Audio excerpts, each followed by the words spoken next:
More money, less problems? This just into SportsCenter. Shohei Ohtani's $700 million contract calls for him to be paid only $2 million a year for the next 10 seasons, with $680 million deferred until the end of the deal, sources confirmed to ESPN. This provides a huge discount for LA with a competitive balance tax, or money owed by teams who go over the payroll threshold. Our baseball insider, Jeff Passan, joins us now for much more.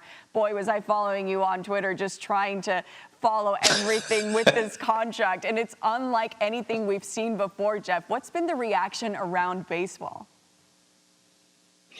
I think, Christina, the best way to put it is that people are absolutely flabbergasted and trying to figure out what the reason behind this deal is. For Shohei Ohtani, it's just the largest deferral imaginable. You know, a guy who on the open market we thought was going to be making $50+ million a year is going to be making $2 million.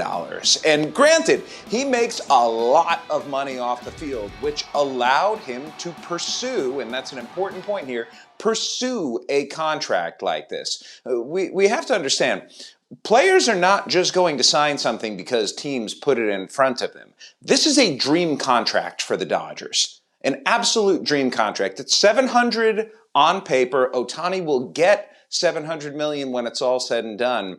But the present day value of the contract is a fraction of that. And so they can go out and spend more money on players, bring in even more of a championship caliber team around Ohtani than they already have. And, you know, it seems like everyone here is happy. Ohtani gets to play with a team that's going to win. The Dodgers don't have to spend as much money. And the rest of baseball shudders at this idea that they see as circumvention of the competitive balance tax, but in reality is completely legal in the collective bargaining agreement that says you can defer as much money as you want.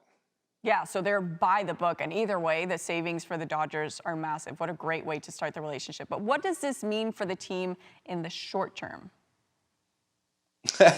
In the short term, it means potentially hello Yoshinobu Yamamoto, hello any other free agent out there, perhaps Tyler Glasnow, Dylan Cease. The Dodgers have room to operate under the CBT threshold. And mind you, the reaction around baseball tonight has been like the Dodgers have had a $300 million payroll in the past. It's not like they need any help.